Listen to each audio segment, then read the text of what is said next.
Contract act की एक series start करने जा रहे हैं। तो आज हम इंडियन कॉन्ट्रैक्ट के इंट्रोडक्टरी पार्ट पे चर्चा करेंगे, इसके इंट्रोडक्शन को डील करेंगे। इंडियन कॉन्ट्रैक्ट एक्ट या भारतीय संविदा अधिनियम 1872 का अधिनियम है। ये संविदा से संबंधित विधि को डील करता है। जो भी बिजनेस ट्रांजैक्शंस हैं उनका कोर पार्ट कॉन्ट्रैक्ट होता है। तो ये one of the most important acts है प्रैक्टिकल पॉइंट ऑफ व्यू से और हमारे एकेडमिक और जुडिशियल कॉम्पिटिटिव एग्जाम्स के भी पॉइंट ऑफ व्यू से। तो इंडियन कॉन्ट्रैक्ट एक्ट 1872 का डेट ऑफ इनैक्टमेंट है 25 अप्रैल 1872। डेट ऑफ इनैक्टमेंट वो डेट होती है जिस दिन कोई भी एक्ट लेजिस्लेचर द्वारा पारित हो जाता है और जिस तिथि पर उस पे जो हेड ऑफ द स्टेट होता है उसका सिग्नेचर हो जाता है, वो उसकी डेट ऑफ इनैक्टमेंट कहलाती है। दूसरी डेट होती है डेट ऑफ इन्फोर्समेंट।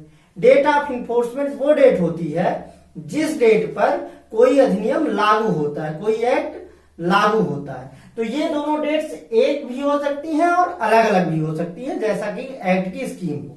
तो यहाँ इंडियन कॉन्ट्रैक्ट एक्ट के रेफरेंस में 25 अप्रैल 1872 को ये इंपीरियल लेजिस्लेटिव काउंसिल द्वारा बनाया गया। मतलब इसको इनैक्ट करने वाली लेजिस्लेटिव बॉडी कौन थी? इंपीरियल लेजिस्लेटिव काउंसिल थी। उस समय हमारे यहाँ जो भी लॉज बनते थे वो ब्रिटिश रिजीम का बना हुआ लॉ ये है। तो उस समय इंपीरियल लेजिस्लेटिव काउंसिल इंडिया के लिए कानून बनाती है। और ये एक्ट नंबर 9 ऑफ 1872 है। मतलब ये 1872 का 9वां एक्ट है। इसकी डेट ऑफ इन्फोर्समेंट 1 सितंबर 1872 है। मतलब ये 1 सितंबर 1872 को लागू हुआ। 25 अप्रैल को तो बन के तैयार हो गया था, लेकिन लागू 1 सितंबर 1872 को हुआ। और इंडियन एविडेंस एक्ट की भी लागू होने की तिथि 1 सितंबर 1872 ही है और उसका एक्ट नंबर 1 है। तो कोरिलेट कर सकते हैं इसको। इसका अगर टेरिटोरियल एक्सटेंट की बात की जाए तो ये present time whole of India पे लागू होता है। Jammu and Kashmir reorganisation act 2019 आने के पहले ये except Jammu and Kashmir words थे। अब उसको ओमिट कर दिया गया। किसके माध्यम से? रिपील कर दिया गया Jammu and Kashmir reorganisation act की entry number 42 of 5th schedule. मतलब उसकी जो 5वीं अनुसूची है उसकी एंट्री नंबर 42 के माध्यम से जो इसके सेक्शन 1 में except state of Jammu and Kashmir थे उसको हटा दिया गया। तो अब ये whole of India including union territory of Jammu and Kashmir and Ladakh पे भी लागू होता है। मतलब जम्मू कश्मीर और लद्दाख पे भी लागू होता है। जैसा कि आप लोग जानते हैं, जब जम्मू एंड कश्मीर का स्पेशल स्टेटस हटाया गया तो उसको 2 यूनियन टेरिटरीज में बांट दिया गया, जम्मू और कश्मीर और लेह और लद्दाख। तो अब ये होल ऑफ इंडिया पे लागू होता है। किस डेट से? 31 अक्टूबर 2019 से। 31 अक्टूबर 2019 के पहले ये whole of India except Jammu and Kashmir पे लागू होता था, लेकिन 31 अक्टूबर 2019 के बाद से ये होल ऑफ इंडिया पे लागू होता है। अगर इस एक्ट के आने के पहले की बात करें कि इस एक्ट के आने के पहले कॉन्ट्रैक्ट से रिलेटेड लॉ क्या हुआ करते थे, तो जब ब्रिटिशर्स ने यहाँ पे रूल करना शुरू किया तो वो क्या करते थे? अगर पार्टीज हिंदू होती थी तो वो हिंदू लॉ लगाते थे और अगर मुस्लिम्स होती थी तो मुस्लिम्स की जो कॉन्ट्रैक्ट से रिलेटेड लॉ होता था उसको लगाते थे। और अगर पार्टीज इंटर रिलीजियस है, मान लीजिए एक पार्टी हिंदू है और दूसरी मुस्लिम है, तो उस स्थिति में जो डिफेंडेंट का लॉ होता था उसको लगाते थे, अर्थात प्रतिवादी की विधि को अप्लाई किया जाता था। अगर इस एक्ट की स्कीम की बात करें तो इसमें टोटल सेक्शंस ओरिजिनली 266 थे। मतलब जब ये इंडियन कॉन्ट्रैक्ट एक्ट बना था तो इसमें 266 सेक्शन थे, लेकिन इसका चैप्टर 7 जिसमें कि सेक्शन 76 से सेक्शन 123 तक आते थे, उसमें सेल ऑफ गुड्स से रिलेटेड प्रोविजंस थे और उन प्रोविजंस को सेल ऑफ गुड्स एक्ट 1930 के माध्यम से रिपील करके एक नया एक्ट बना दिया गया, सेल ऑफ गुड्स एक्ट। तो चैप्टर 7 निरसित हो गया।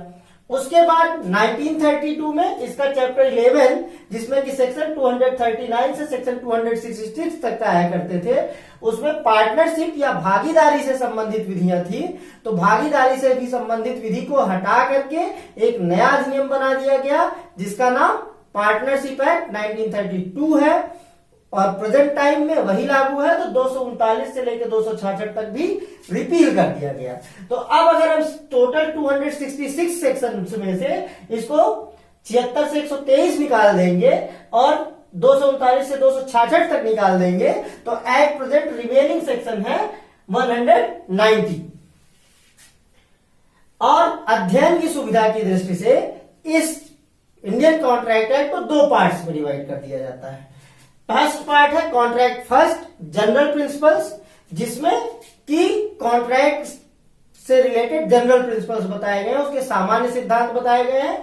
इनमें सेक्शन 1 से 75 तक आता है। इसमें पहला चैप्टर जो है उसका नाम प्रिलिमिनरी है, उसके बाद चैप्टर 1 से लेकर के 6 तक है। मतलब ये जो जनरल प्रिंसिपल्स है उसमें प्रिलिमिनरी और 6 चैप्टर्स आते हैं और टोटल सेक्शन 1 to 75 आते हैं। फिर चैप्टर 6 रिपील ही है, मतलब 76 से 123 तक रिपील कर दिया गया है। तो दूसरा पार्ट जो इसका है उसको स्पेसिफिक कॉन्ट्रैक्ट्स बोलते हैं। तो दूसरा पार्ट स्पेसिफिक कॉन्ट्रैक्ट्स है, जिसमें कुछ स्पेसिफिक कॉन्ट्रैक्ट्स पढ़ाए जाते हैं, जिसमें इंडेमनिटी है, गारंटी है, बेलमेंट है, प्लेज है और एजेंसी है। हिंदी में कहें तो क्षतिपूर्ति की संविदा, contract of indemnity, contract of guarantee प्रत्याभूत की संविदा, कॉन्ट्रैक्ट ऑफ बेलमेंट मतलब उपनिधान की संविदा, contract of bailment by way of pledge मतलब गिरवी रूपी उपनिधान, और एजेंसी या अभिकरण आते हैं। ये टोटल आ जाता है सेक्शन 124 से लेकर के सेक्शन 238 तक में। तो ये अध्ययन की सुविधा की दृष्टि से इसको दो पार्ट्स में बांट दिया जाता है।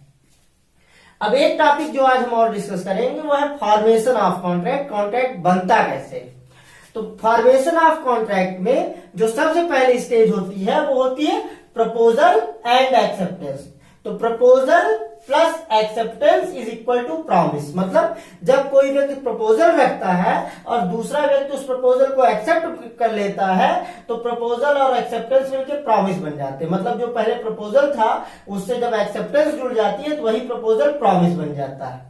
अब promise plus consideration is equal to agreement. मतलब जब इसी प्रॉमिस के साथ कंसिडरेशन जुड़ जाता है, प्रतिफल जुड़ जाता है, तो वही प्रॉमिस एग्रीमेंट बन जाता है। एग्रीमेंट अर्थात करार बन जाता है। और इसी एग्रीमेंट या करार के साथ जब लीगल इन्फोर्सिबिलिटी जुड़ जाती है तो ये कॉन्ट्रैक्ट बन जाता है।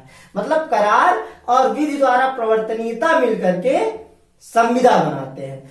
तो अगर हम सामान्यता समझना चाहें तो कॉन्ट्रैक्ट कैसे बनेगा? तो सबसे पहले किसी व्यक्ति के मन में कुछ करने या न करने का विचार आया और उसने उस विचार को दूसरे व्यक्ति से इस आशय से शेयर किया कि वो उस पर अपनी सम्मति दे, तो ये प्रपोजल हो जाता है। और अब जब वो व्यक्ति जिसके सामने विचार प्रकट किया गया वो उस पर अपनी सम्मति देता है तो ये स्वीकृति बन जाता है। तो प्रस्ताव और स्वीकृति मिलकर वचन बन जाते हैं।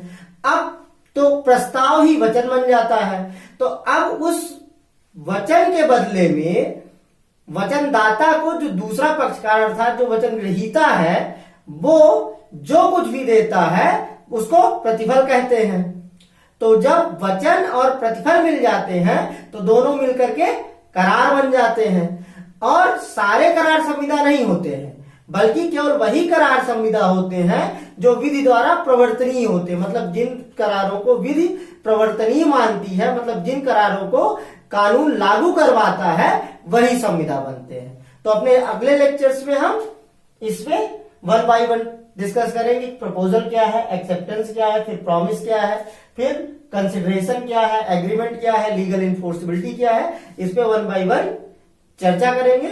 तो हमसे जुड़े रहिए और हमारा लेक्चर पसंद आया हो तो इसे लाइक कीजिए, अन्य लोगों के साथ शेयर करिए और अगर अभी तक आपने हमारा चैनल सब्सक्राइब नहीं किया है तो इसको सब्सक्राइब कर लीजिए। Thank you.